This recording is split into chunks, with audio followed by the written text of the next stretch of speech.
नमस्कार, मैं संगीता सिंह। आप देख रहे हैं CSU 24 सत्य की आवाज सत्य का साथ। आइए नजर डालते हैं सबकी बड़ी खबर। सामाजिक न्याय व समानता का बजट अर्चना। कल संसद में पेश केंद्रीय बजट आत्मनिर्भर भारत की नींव है। मेक इंडिया के तहत भारत निर्माण का हक बनेगा।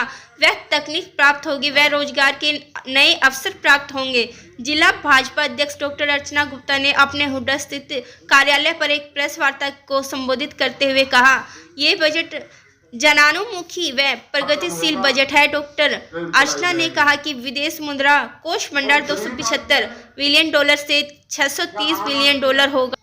पानीपत से हमारे सहयोगी गजेंद्र दे की खास रिपोर्ट। बहुत आवश्यकता होती है तो 3 लाख करोड़ परिवारों को जन योजना से जोड़ा जाएगा। आज इस कार्यक्रम में मंचासीन हमारे पूर्व में कैबिनेट मंत्री भाई कृष्ण पवार जी, हमारी मेयर अवनीत कौर जी, हमारे प्रदेश में प्रवक्ता भाई विदु रावल जी, हमारे डिप्टी मेयर रविंदर जी और सभी हमारे ज्येष्ठ व श्रेष्ठ कार्यकर्ता बंधु, हमारे संगठन मंत्री रवि राणा जी, किसान मोर्चा के अध्यक्ष भाई महावीर जी, हमारे महिला मोर्चा में प्रदेश में कोषाध्यक्ष बेला जी और सभी ज्येष्ठ व श्रेष्ठ कार्यकर्ता बंधु, सुप्रिया जी हमारे प्रदेश में महिला मोर्चा की कार्यकारिणी सदस्य, राजेश फोगाट जी किसान मोर्चा में प्रदेश में सदस्य और सभी कार्यकर्ता बंधु, आज हम सब प्रधानमंत्री जी की बजट पर चर्चा सुनने के लिए यहाँ उपस्थित हुए हैं।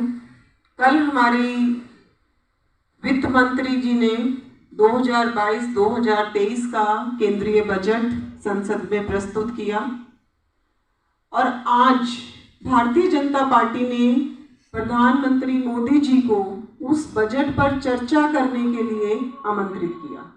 तो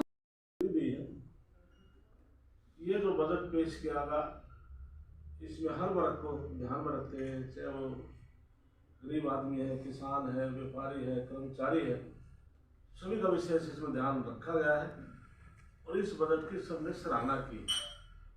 इस प्रकार से मैंने कहा कि से कोई वहां पर पैसे जमा है या मान लो जो PPF के पैसे जमा है, तो डाकखानों की कनेक्टिविटी अब बैंकों से जोड़ दी है। हम अपने बैंक के खाते के माध्यम से ऑनलाइन ट्रांजैक्शंस डाकखानों में भी कर सकते हैं और डाकखाने जैसे हमारे पहले से एस्टैब्लिश्ड हैं, हर छोटे गांव में भी डाकखाना है, तो वहां पर भी महिलाओं को हर तरीके की सुविधा मिल जाएगी, क्योंकि डाकखानों में जब ऑनलाइन सारा का सारा सिस्टम शुरू हो जाएगा, जिस तरीके से हम अपने यहाँ बैंक में काम करते हैं, वो ऑनलाइन सारी डिजिटल बैंकिंग उन डाकखानों से भी कोरिलेट हो जाएगी। हम ATM भी डाकखाने में यूज कर सकते हैं। तो ये एक बहुत बड़ा डिजिटल प्लेटफॉर्म जो है हमें मिल जाएगा। फिर उसी तरीके से हर गांव तक हमारी 5G सर्विस अब पहुंचने वाली है। ऑप्टिकल फाइबर नेटवर्क का एक बहुत बड़ा नेटवर्क जो है वो शुरू कर दिया है, क्योंकि जब गांव में सड़क होगी, गांव में पीने का पानी होगा, गांव में 5G की कनेक्टिविटी होगी, तो फिर ये है कि फिर शहर में युवा को आने की कोई किसी को गांव से पलायन करने की जरूरत नहीं है, अगर सारी की सारी मूलभूत सुविधाएं आज गांव में मिल जाएगी और स्मार्ट हमारी ट्रांसपोर्टेशन होगी। फिर एक बहुत बड़ा सिस्टम ABCG, जिसमें 3 लाख करोड़ रुपए का एक बहुत बड़ा सिस्टम हमारा आ रहा है, जिसमें आज तक क्या होता था कि आज अगर मेरे घर में कोई बच्चा वीडियो गेम खेल रहा है, तो उस वीडियो गेम में क्या दिखा रहे हैं, जो बाहर के देशों में हो रहा है, जो पश्चिम देशों में हो रहा है। लेकिन अगर हमारे अपने IT के एक्सपर्ट्स अपनी किसी भी संस्कृति के आधार पर या किसी भी तरीके से वीडियो गेम्स बनाएंगे। बजट पर देश को संबोधित कर रहे थे, तो उसका लाइव प्रसारण हम भी सुन रहे थे। तत्काल ये रचना बनी कि हम विस्तार से पूरी तफसील के साथ आपके साथ इस पर चर्चा करें बजट पे, तो तुरंत हमने उसी वक्त आपको मैसेज दिया। मैं आपका बहुत आभारी और बहुत धन्यवाद कि आप 1 घंटे की नोटिस में हमारे यहाँ पहुँचे, हमारा सम्मान किया, इसके लिए आपका बहुत बहुत धन्यवाद और स्वागत।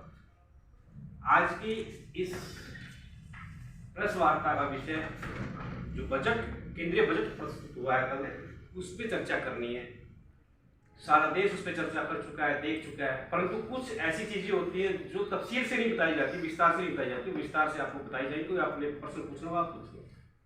अमूमन बजट 1 साल का पेश होता है, इस बार भी 1 साल का हुआ, प्रत्येक विजन रखा 2047 तक का, क्योंकि जब भी बजट पास होता है तो कभी झारखंड का चुनाव, कभी हरियाणा का चुनाव, फिर वो पॉपुलर जो स्कीमें होती हैं वो दे के दूसरी स्कीमों को बांटना पड़ता है, देश का विकास रुकता है, देश का विकास अवरुद्ध होता है। पहली बार ऐसा हुआ कि देश को ऐसा बजट मिला जो बहुत दीर्घ अवधि के लिए हमने उसको निर्धारित किया। बीच में चुनाव आए, कोई कुछ भी आए, परंतु उसमें उसकी जो रफ्तार होगी, विकास की जो रफ्तार होगी वो नहीं रुकेगी, जो स्कीमें हैं वो नहीं चलेंगी, इधर से काट के उधर नहीं दिया जाएगा। तो उस इतना प्रतिशत जो बजट माननीय हमारी जो फाइनेंस मिनिस्टर है उन्होंने रखा, आज उस तफसील से चर्चा के लिए हमारे साथ माननीय जिलाध्यक्ष जी उस पर थोड़ी चर्चा करेंगे। उसके बाद माननीय हमारे जो पूर्व में कैबिनेट मंत्री हैं कृष्णलाल कुमार जी, वो भी उस पर विचार रखेंगे। मैं अपना दायित्व पूरा करता हुआ, जो एक जिला मीडिया भाई दायित्व है, मैं मंच का आपको एक बार वो चेक रहा हूँ।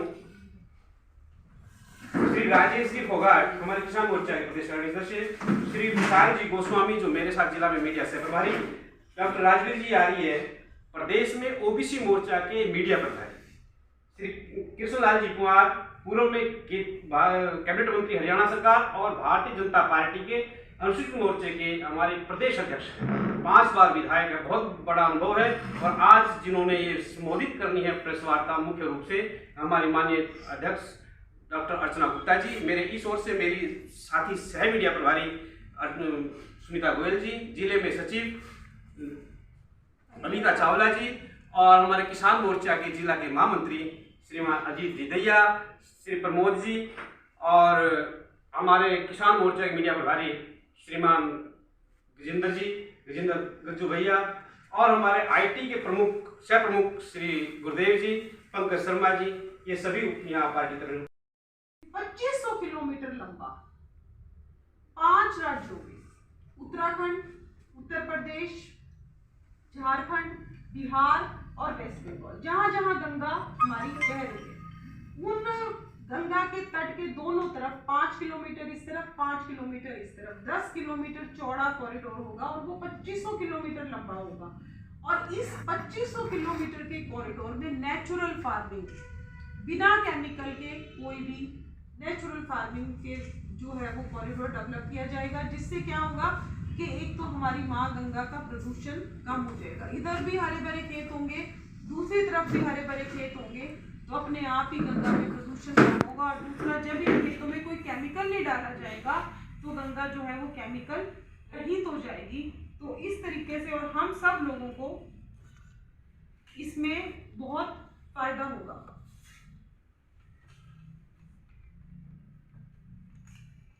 फिर अगर हम फर्टिलाइजर की बात करें तो अभी तक हम 80,000 करोड़ रुपए की फर्टिलाइजर्स में सब्सिडी जो है भारत के किसानों को दे रहे थे, लेकिन पिछले दिनों क्या हुआ कि सब्सिडी बढ़ानी पड़ी। आपने देखा होगा पीछे खाद के कट्टों का एक बार रेट सरकार को बढ़ाना पड़ा था, लेकिन वो वापस लिया बढ़ा हुआ रेट, क्योंकि सरकार ने 60 लाख करोड़ रुपए की सब्सिडी फार्मर्स को और दी, क्योंकि कुछ लिंक इस तरह से टूटा कोरोना की वजह से कि प्रोडक्शन में कुछ कमी आई, तो सब्सिडी सरकार ने बढ़ाई 80,000 से पिछले साल 1,40,000 करोड़ दी। लेकिन अब परमानेंट जो सब्सिडी है वो 1,05,000 करोड़ की सब्सिडी इस साल के लिए जो भी ये हमारे फर्टिलाइजर्स हैं उनके ऊपर तय करी। फिर सरकार ने अपने प्रयासों से नैनो फर्टिलाइजर्स जो हैं वो बनाए हैं इस बार, कि नैनो फर्टिलाइजर्स में क्या होता है, बहुत कम मात्रा में जो फर्टिलाइजर है वो डालना पड़ता है, और वो भी किसानों से अपील करी गई है कि भाई आप नैनो फर्टिलाइजर्स यूज करो। फिर इस साल जो है जो हम किसानों को सम्मान निधि देते हैं उसके लिए 11 करोड़ किसानों को 68,000 करोड़ रुपए किसान सम्मान निधि के लिए हमने तय करे हैं। साथ ही साथ एमएसपी पर 2,38,00,000 करोड़ रुपए के किसानों को डायरेक्ट खाते में उनके ट्रांसफर किए जाएंगे, वो एमएसपी किसानों के लिए निर्धारित करी गई है।